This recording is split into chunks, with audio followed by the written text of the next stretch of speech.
Okay, y'all bear with me. This isn't the prettiest setup, I know, but maybe I'll figure something out as the year goes on. This is how we're going to do it for now.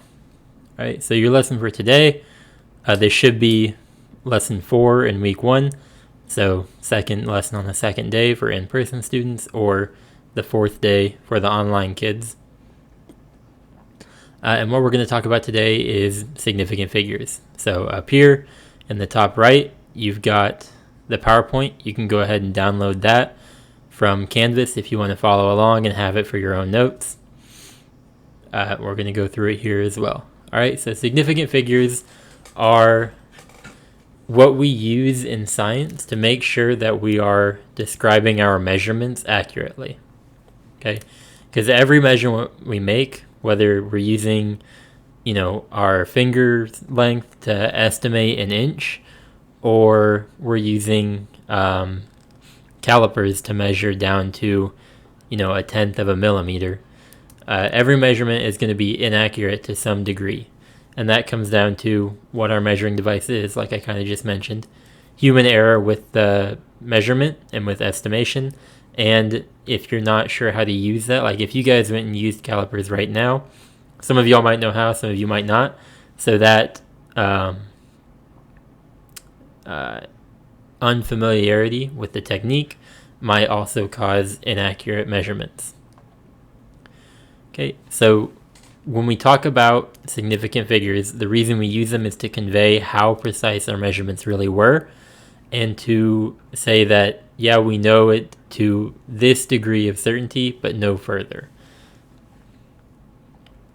All right, so if you've got different measuring sticks, and this one here is 1 meter long, but it doesn't have any subdivisions on it, no little markings, you can take your piece of wood and measure it and say, it's a little bit over half. We could estimate it to be 0.6 meters, right? This piece of wood compared to this 1 meter stick. If our measuring tool was more precise and had these little markings on it to show us every 10 centimeters, we could say, okay, we were pretty close, but it looks like this piece of wood is actually a little bit further than 60 centimeters. We could say it's 0.61 meters. And then if our measuring stick was even more precise and had little markings for every centimeter, we could go in and say, well, if we look real closely, it doesn't quite make it to that 6.1 or 0.61 mark. So we'll say it's 0.607.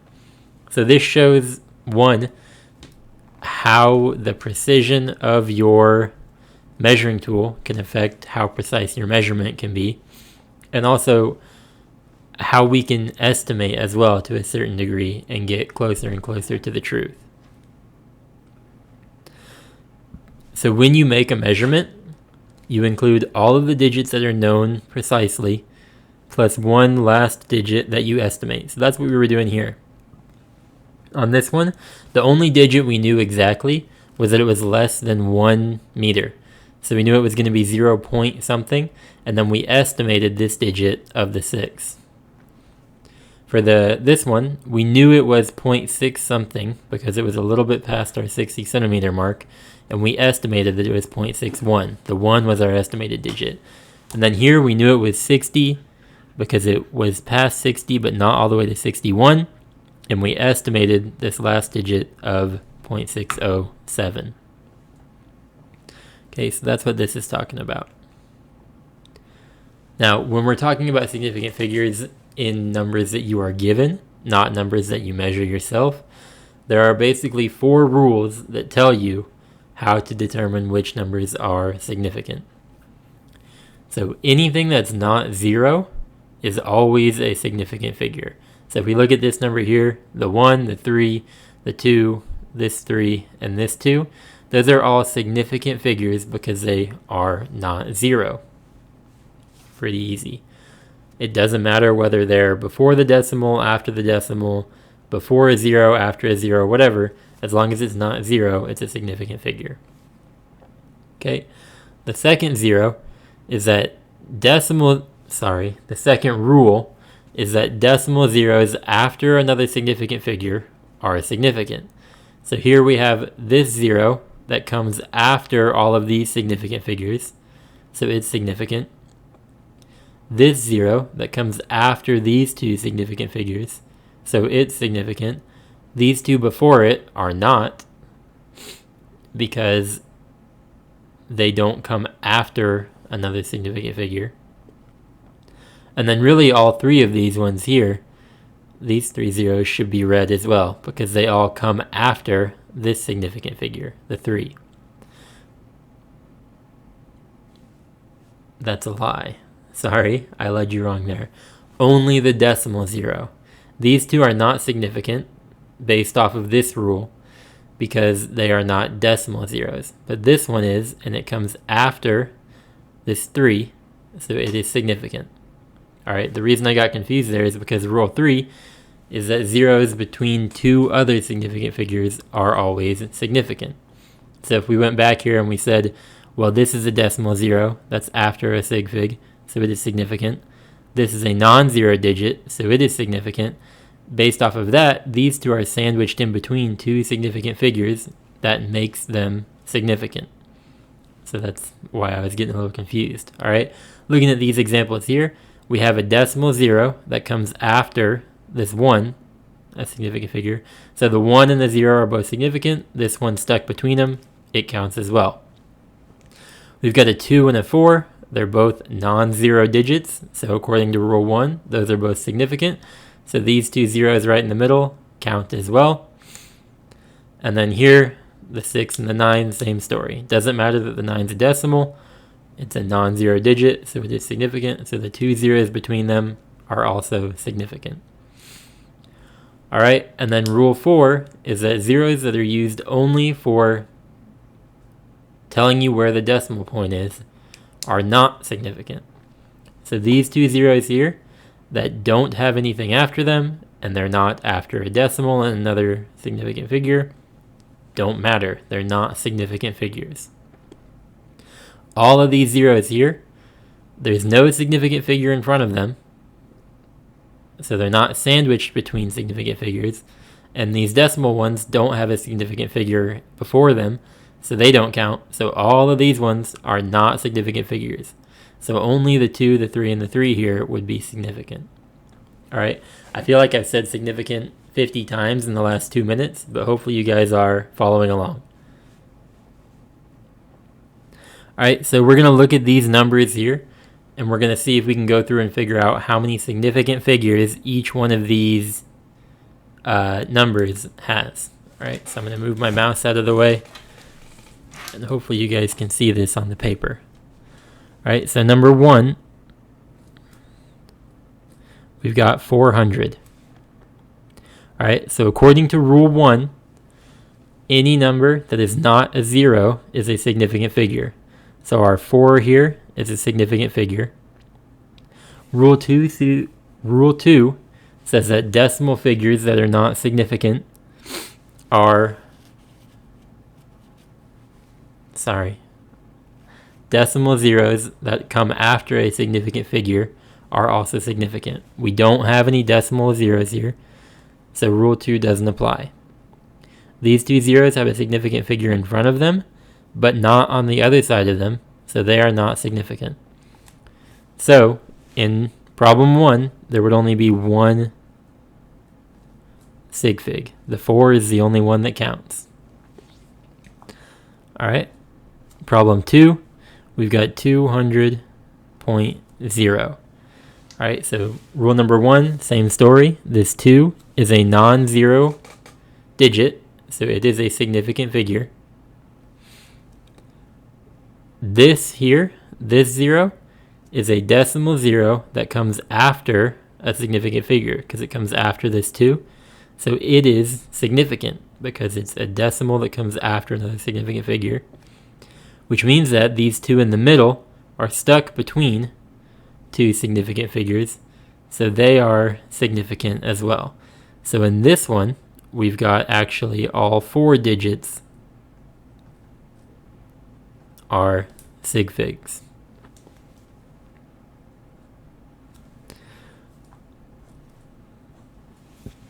Alright, and problem number 3, We've got 0.0001.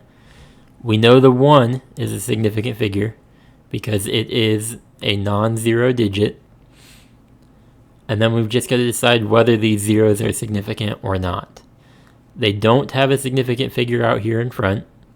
So even though they're decimals, they're not significant because there's nothing before them. And that means that they're not sandwiched between anything either. So these are only here to tell you where this decimal point goes. So they are not significant. So we only have one sig fig here. All right, and you guys are going to get a chance to practice these as well. We're just going through some examples here. We've got 218. So here, non-zero digit, non-zero digit, non-zero digit. The only rule we needed was rule 1. All three of those are sig figs.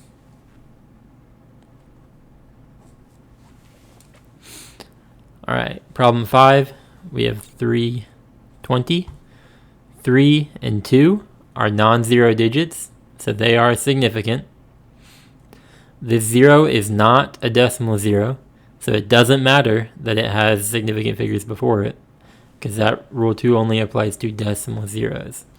All right, and it doesn't have anything after it, so it's only there to tell you where the decimal point goes, so it doesn't count. So we've got 2 sig figs here. Sorry about the camera shaking so much. I'll see if I can work out something to keep it more still before next time, but we're going to live with it for now. We've got 0.00530. So rule 1 says that the 5 and the 3 are significant. This 0 here, according to rule 2, would be significant because it is a decimal place 0 that is after the 5 and the 3 are other significant figures. And then these 3 zeros out front, they don't have anything before them, so they're not stuck between anything. They're not behind another sig fig, so they do not count. So here we have 3 significant figures. All right, 2 more. We've got 22,568, and this one's easy because every single number is a non-zero digit, which means that rule 1 says that they are all significant. So in this case, we have 5 significant figures. And then our last one is 4755.50. So again, rule 1, all of the non-zero digits are significant. Rule 2 says that a decimal 0 that comes after significant figures is significant. So this here is a decimal 0 because it's after the decimal point there. And it comes after all these other sig figs, so it's significant. So that means that all of our numbers there are significant, and we have 6 significant figures for that one. All right. Let's get the mouse back. So the other thing we need to know how to do is how to treat significant figures when we are doing actual math problems with them. All right, because when you multiply stuff together or add and subtract, you can't end up with a number that is more precise than the one you already had. Because, I mean, that just doesn't make sense, right? So when you are adding or subtracting, you're going to round your answer to the same number of decimal places as the measurement that had the least number of decimal places. So what that means is, we'll go over it in a minute. If you're multiplying or dividing two numbers, you're going to round your answer off to the number of significant figures in the least precise term. So we'll give you an example of what each of those means here in a minute. So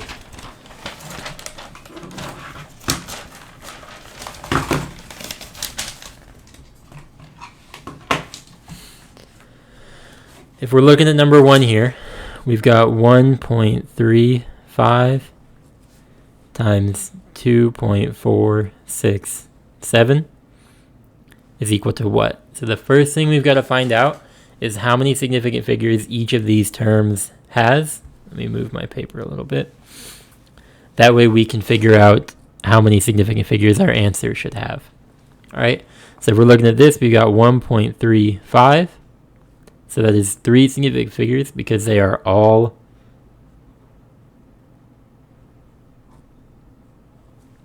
non-zero digits. And then here, these are all non-zero digits as well. It has 4 sig figs. And our rule for the multiplication was that if you're multiplying or dividing, the answer is rounded off to the number of significant figures in the least precise term. So here, this one has less significant figures, so it is least precise. So our answer should have this many significant figures, should have 3. So when we do this multiplication, you can pull up your calculator and do it on your computer. You're going to find, that's what I'm going to do right here. See if I can get it added to our screen here.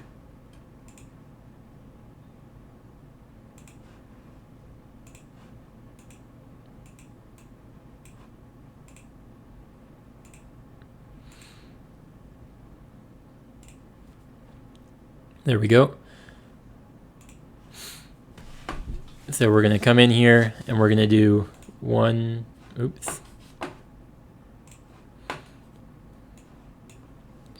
We're going to do 1.35 times 2.467, and it comes out with 3.33045, and that is a whole lot of significant figures, but our answer can only be 3 significant figures long. So we're going to start at the front, say that's 1, 2, 3, and then we'll round to this third term. So the number after this is 0, so we don't round up, it stays as at 3, and we end up with an answer of 3.33, and the unit in the problem was meters. Okay? So for number 2, it's a division problem. So we have 1,035 meters divided by 42. All right, and here if we look, this, and this, the 1, the 3, and the 5 are all non-zero digits, so they are significant. This 0 is stuck between them. All right, so it is going to be a significant figure as well because it's sandwiched between 2 other ones. So this first term has 4 sig figs, and I'm going to abbreviate that as SF for now because I'm tired of writing it. And then our second term here, we have 2 non-zero digits, so it is 2 sig figs. All right, so when we do our multiplication, we go 1035 times 42. We end up with this big old number that looks like it would have 1, 2, 3, 4 sig figs. The 0 wouldn't count because it's not a decimal, it doesn't have anything on the other side of it. So it would have 4, but our rules say we have to round it to our least precise one. So if we had 43470, and we know our least precise of our original terms was 2, we go 1, 2, we're rounding it to 43,000, and then we look at this to determine whether it stays as 43 or rounds up to 44. This is less than 5, so this is going to stay as 43,000, and then this one is meters as well. Alright, so hopefully this is making sense to y'all. Let's look again at number 3. So addition and subtraction are a little bit different. We don't actually care how many significant figures each number has. We care about the least precise decimal place. So if we're looking here, we've got 12.01. So that would be the hundredths place in our decimals. We've got plus 35.2 and then plus 6. So here, the 12.01 is to the hundredths. It's got 2 decimal places. This one only has 1, and our 6 is a whole number. It doesn't have any decimal places. So if we're rounding to the least precise decimal place, that would be our 6 here. And we're going to be rounding to a whole number. So when we add all these together, we say, oops, we say 12.01 plus 35.2 plus 6. Our answer is 53.21. And if we're rounding to a whole number, because that's our least precise original value, we would be looking at 53, and whether we're going to round up to 54 or stay at 53. This next term is less than 5, so we're going to stay at 53 milliliters as our final answer. I should have been boxing all these final answers. All right. Number 4 is another addition subtraction problem. We've got 55.46 minus 28.9. All right, this one's got 2 decimal places.